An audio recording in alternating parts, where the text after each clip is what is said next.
നമസ്കാരം. വേദാസിൻ്റെ ഓൺലൈൻ ക്ലാസ്സുകളിലേക്ക് സ്വാഗതം. ഇന്ന് നാം പഠിക്കാൻ പോകുന്ന വിഷയം ഭൂമിശാസ്ത്രമാണ്, അല്ലെങ്കിൽ ജിയോഗ്രഫി. ഭൂമിശാസ്ത്രം എന്ന് വെച്ചാൽ ഭൗമോപരിതലത്തെക്കുറിച്ചോ ഭൗമോപരിതലത്തിലെ വസ്തുക്കൾക്ക് സംഭവിക്കുന്ന രാസികവും ഭൗതികവുമായ മാറ്റത്തെക്കുറിച്ചോ പഠിക്കുന്ന ശാസ്ത്രശാഖയാണ് ഭൂമിശാസ്ത്രം അല്ലെങ്കിൽ ജിയോഗ്രഫി. ഭൂമിശാസ്ത്രത്തിന്റെ പിതാവായി നാം കണക്കാക്കുന്നത്, അല്ലെങ്കിൽ ജിയോഗ്രഫിയുടെ പിതാവായിട്ട് കണക്കാക്കുന്നത് ടോളമിയാണ്. ആരെയാണ്? ടോളമി. എന്നാൽ ചില പുസ്തകങ്ങളിൽ ഹെക്ടേഷ്യസിനെയും ജിയോഗ്രഫിയുടെ പിതാവായിട്ട് നാം കണക്കാക്കാറുണ്ട്. ഭൂമിശാസ്ത്രത്തിലെ പ്രധാനപ്പെട്ട, അല്ലെങ്കിൽ സോഷ്യൽ സയൻസിലെ പ്രധാനപ്പെട്ട കുറച്ച് ഉപവിഭാഗങ്ങളുണ്ട്. അവ ഏതൊക്കെയാണ്? ഹിസ്റ്ററി, ചരിത്രം, അതേപോലെ ജിയോഗ്രഫി, ഭൂമിശാസ്ത്രം, പൊളിറ്റിക്കൽ സയൻസ് അല്ലെങ്കിൽ രാഷ്ട്രമീമാംസ, അതേപോലെ എക്കണോമിക്സ് അല്ലെങ്കിൽ സാമ്പത്തിക ശാസ്ത്രം. അതുകൂടാതെ സോഷ്യോളജി എന്നൊരു വിഭാഗം കൂടിയുണ്ട്. എന്താണ് സോഷ്യോളജി? അപ്പോൾ ഏതൊക്കെയാണ് സോഷ്യൽ സയൻസിലെ ഉപവിഭാഗങ്ങൾ? ചരിത്രം, ഭൂമിശാസ്ത്രം, പൊളിറ്റിക്കൽ സയൻസ്, എക്കണോമിക്സ് അല്ലെങ്കിൽ സാമ്പത്തിക ശാസ്ത്രം, അതേപോലെ sociology.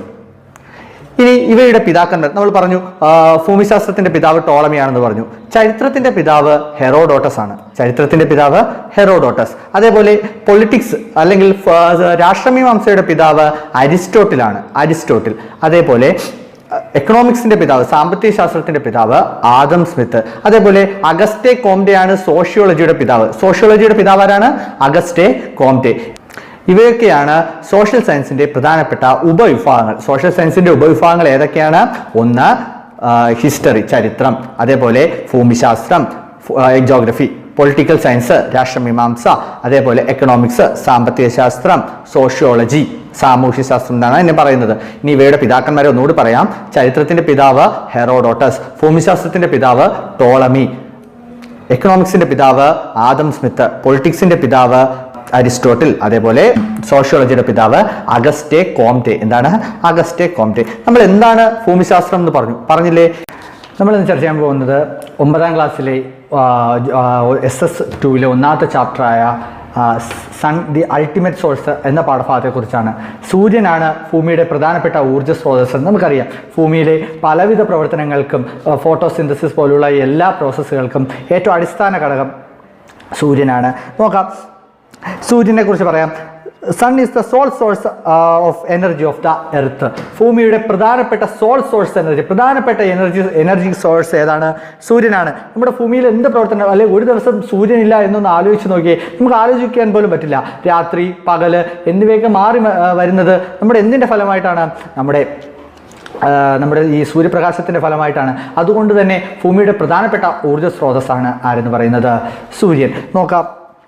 The solar energy reaches the earth in the form of short waves. ഏത് രൂപത്തിൽ? ഷോർട്ട് വേവ്സിന്റെ രൂപത്തിലാണ് നമ്മുടെ സോളാർ എനർജി എവിടെ റീച്ച് ചെയ്യുന്നത്? നമ്മുടെ എർത്ത് സർഫസിൽ, സൂര്യനിൽ നിന്ന് നമ്മുടെ സൂര്യപ്രകാശം, അതായത് സോളാർ എനർജി ഭൂമിയിലേക്ക് എത്തുന്നത് എന്ത് വേവ്സ് ആയിട്ടാണ്? Short waves. ഇമ്പോർട്ടൻ്റ് ആണ്. ഷോർട്ട് വേവ്സ് ആയിട്ടാണ് വരുന്നത്. നോക്കാം. Solar energy reaches the earth. Solar energy reaches the earth in the form of short waves.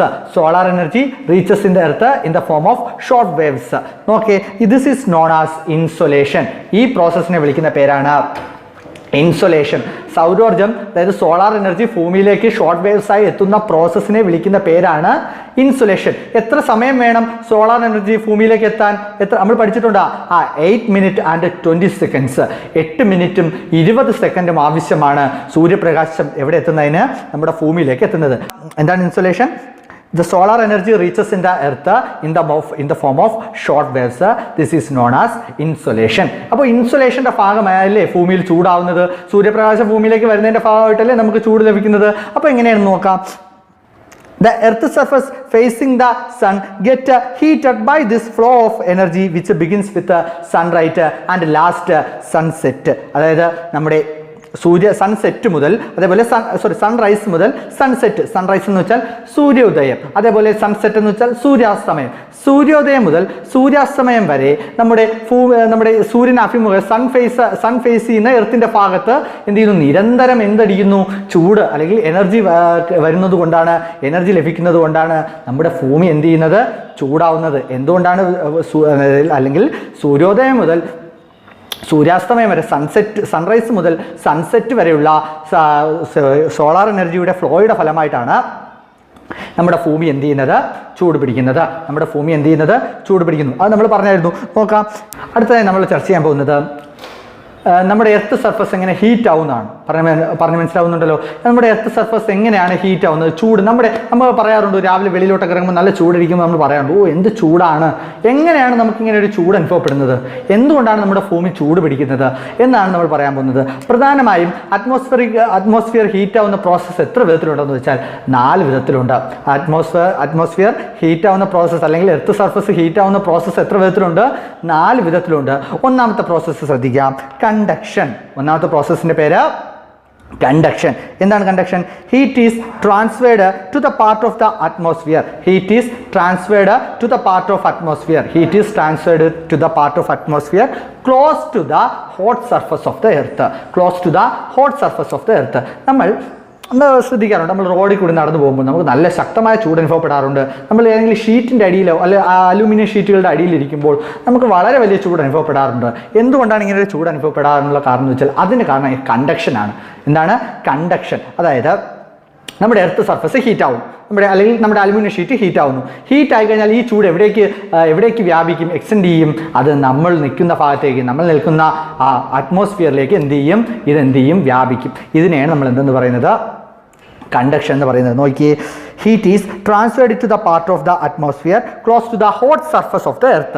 Heat is transfer ചെയ്യുന്നു. എവിടേക്ക് ട്രാൻസ്ഫർ ചെയ്യുന്നു? Transferred to the part of atmosphere. എവിടേക്ക് transfer ചെയ്യുന്നു?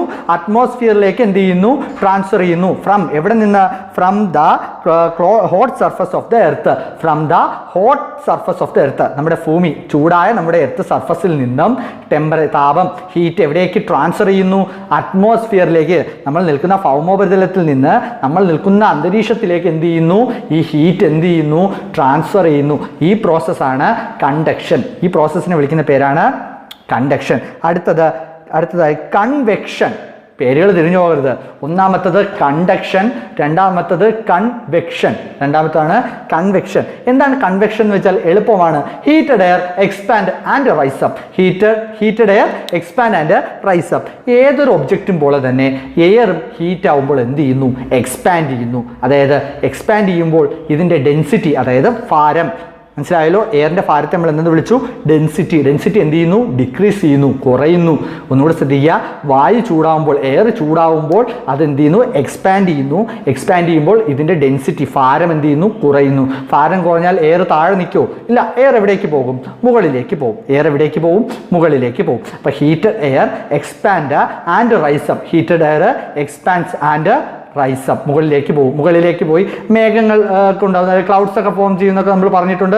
Reigns ഒക്കെ കാരണമാവും. അങ്ങനെയാണെങ്കിൽ മേഘങ്ങൾ, ക്ലൗഡ്സിനെ കുറിച്ച് പഠിക്കുന്നതിനെ നമ്മൾ എന്തെന്ന് വിളിക്കുന്നത്? നെഫോളജി. ക്ലൗഡ്സിനെ കുറിച്ച് പഠിക്കുന്ന വിഭാഗത്തെ നമ്മൾ എന്തെന്ന് പറയുന്നത്? നെഫോളജി. മഴയ്ക്ക് കാരണമാവുന്ന ക്ലൗഡ്സ് ഏതാണ്? അത് നിംബസ് ക്ലൗഡ്സ് ആണ്. മഴയ്ക്ക് കാരണമാവുന്ന ക്ലൗഡ്സ് ഏതാണ്? Nimbus clouds. ഏത് ക്ലൗഡ്സ്? Nimbus clouds. അപ്പോൾ എന്താണ് convection? Heated air expanse and rise up. മൂന്നാമത്തെ പ്രോസസ്സാണ് അഡ്വെക്ഷൻ. എന്താണ് അഡ്വെക്ഷൻ? തിരിഞ്ഞു പോകരുതേ പേരുകളൊന്നും. ഒന്നാമത്തത് കണ്ടക്ഷൻ. ഒന്നാമത്തെ പ്രോസസ്സ് ഏതാണ്? കണ്ടക്ഷൻ. എന്താണ്? Heat is transferred to the part of atmosphere close to the hot surface of the earth. നമ്മുടെ ചൂടായ എർത്ത് സർഫസിൽ നിന്ന് ഹീറ്റ് എവിടേക്ക് ട്രാൻസ്ഫർ ചെയ്യുന്നു? അറ്റ്മോസ്ഫിയറിലേക്ക് ട്രാൻസ്ഫർ ചെയ്യുന്നു, മാറുന്നു. രണ്ടാമത്തത് convection. Simple. Heated air expand and rise up. ചൂടായ വായു ഹീറ്റ് ചെയ്യുന്നു, എക്സ്പാൻഡ് ചെയ്യുന്നു, റൈസ് അപ്പ്, മുകളിലേക്ക് പോകുന്നു. മൂന്നാമത്തതാണ് അഡ്വെക്ഷൻ. എന്താണ്? Horizontal transfer of heat by wind. Horizontal transfer of heat by wind. നമ്മൾ പറഞ്ഞു, നമ്മളൊരു സ്ഥലത്ത് നിൽക്കുകയാണ്, ഈ ഭാഗത്തേക്ക് നല്ല ചൂട് കാറ്റ് വീശാറുണ്ട്. അപ്പോൾ നമ്മൾ എന്ത് ചൂട് കാറ്റെന്ന് പറയും, അല്ലെങ്കിൽ തണുത്ത കാറ്റെന്നൊക്കെ പറയില്ലേ? അതെന്തുകൊണ്ടാണ്? ആ ചൂട് കാറ്റിലൂടെ വന്നതുകൊണ്ടാണല്ലേ. കാറ്റിലൂടെ ചൂട് ഇങ്ങനെ വ്യാപിക്കുന്നതിനെയാണ് നമ്മൾ എന്തെന്ന് വിളിക്കുന്നത്? അഡ്വെക്ഷൻ എന്ന് വിളിക്കുന്നു. ഹൊറിസോണ്ടൽ, അതായത് നമ്മൾ നിൽക്കുന്ന ഭാഗം ചൂടാണെന്ന് വിചാരിക്കുക. ഇവിടെ നിന്ന് വീശുന്ന കാറ്റ് എന്ത് കാറ്റായിരിക്കും? ചൂട് കാറ്റ്. ഈ ഹീറ്റായിട്ടുള്ള കാറ്റ് മറ്റൊരു ഭാഗത്തെ ചൂടിനെ എന്ത് ചെയ്യും? ഇൻക്രീസ് ചെയ്യും. മറ്റൊരു ഭാഗത്തെ ചൂട് കൂട്ടൂലേ? ഇതാണ് horizontal transfer of heat through wind. കാറ്റിലൂടെ ഹൊറിസോണ്ടലായിട്ട് കാറ്റ് കൊണ്ടുപോകുന്നതിനെ, ഹീറ്റ് കൈമാറുന്നതിനെയാണ് നമ്മൾ എന്തെന്ന് വിളിക്കുന്നത്? അഡ്വെക്ഷൻ എന്ന് വിളിക്കുന്നത്. ഏറ്റവും ലാസ്റ്റ് പോയിന്റ് ടെറസ്ട്രിയൽ റേഡിയേഷൻ. ഏറ്റവും പ്രധാനപ്പെട്ട അല്ലെങ്കിൽ ഭൂമിയെ ഏറ്റവും കൂടുതൽ ചൂട് പിടിപ്പിക്കുന്ന ഹീറ്റ് ആക്കുന്നതിനുള്ള പ്രധാനപ്പെട്ട കാരണം ഏത് പ്രോസസ്സാണെന്ന് ചോദിച്ചാൽ അത് ടെറസ്ട്രിയൽ റേഡിയേഷൻ ആണ്. ആ പ്രോസസ്സ് ഏതാണ്? Terrestrial radiation. ഭൂമി ഏറ്റവും കൂടുതൽ ചൂടാവുന്ന പ്രോസസ്സ് ഏത്? Terrestrial radiation. നോക്കിക്കേ, heat is transferred from the surface of the earth to the outer space in the form of long waves. ആ long waves ഒന്ന് ശ്രദ്ധിക്കുക. ഒന്നുകൂടി പറയാം. Heat is transferred from the surface of the earth to എവിടേക്ക്? To the outer space in the form of long waves. ഇനി എല്ലാവരും ആ insulation പഠിച്ചത് ഒന്നുകൂടി ഒന്ന് ആലോചിച്ച് നോക്കി, അല്ലെങ്കിൽ ഒന്നും കൂടി നോക്കിക്കേ. ഇൻസുലേഷൻ എന്താണ്? ഇൻസുലേഷൻ പറഞ്ഞത് സൺ എന്താണ്? Solar energy reaches the earth in the form of short waves. പക്ഷെ ഇവിടെ നോക്കിക്കേ, നമ്മുടെ ഭൂമിയിലെത്തുന്ന ഹീറ്റ്, നമ്മൾ സൂര്യപ്രകാശം ഭൂമിയിലേക്ക് എത്തുന്നു. ഭൂമിയിലേക്ക് എത്തിയതിനു ശേഷം ഈ ഹീറ്റ്, ചൂട് എവിടേക്ക് തന്നെ തിരിച്ചു പോകുന്നു? എർത്ത് സർഫസിൽ നിന്നും ഔട്ടർ സ്പേസ്. എവിടേക്ക് പോകുന്നു? Outer space in the form of long waves. Short waves ആയിട്ട് ഭൂമിയിലേക്ക് വരുന്നത് എന്ത് വേവ്സ് ആയിട്ട്? Short waves. പക്ഷെ ഭൂമിയിലെ വസ്തുക്കളെ തട്ടിക്കഴിഞ്ഞാൽ ഇത് എന്ത് വേവ്സ് ആയിട്ട് മാറും? ലോങ് വേവ്സ് ആയിട്ട് മാറും. എന്ത് വേവ്സ് ആയിട്ട് വരും? Long waves. ഭൂമിയിലേക്ക് വരുന്നത് ഷോർട്ട് വേവ്സ്. എന്ത് വേവ്സ് ആയിട്ട്? Short waves. പക്ഷെ ഭൂമിയിൽ നിന്ന് തിരിച്ചു പോകുന്നത് എന്ത് വേവ്സ്? Long waves. വളരെ കൂടുതൽ ദൂരം സഞ്ചരിക്കാൻ ആർക്ക് സാധിക്കും? ടെറസ്ട്രിയൽ റേഡിയേഷന് സാധിക്കും. അതുകൊണ്ട് തന്നെ ഭൂമി ഏറ്റവും കൂടുതൽ ചൂടാവുന്ന പ്രോസസ്സ് ഏതെന്ന് വെച്ചാൽ അത് ഏതാണ്?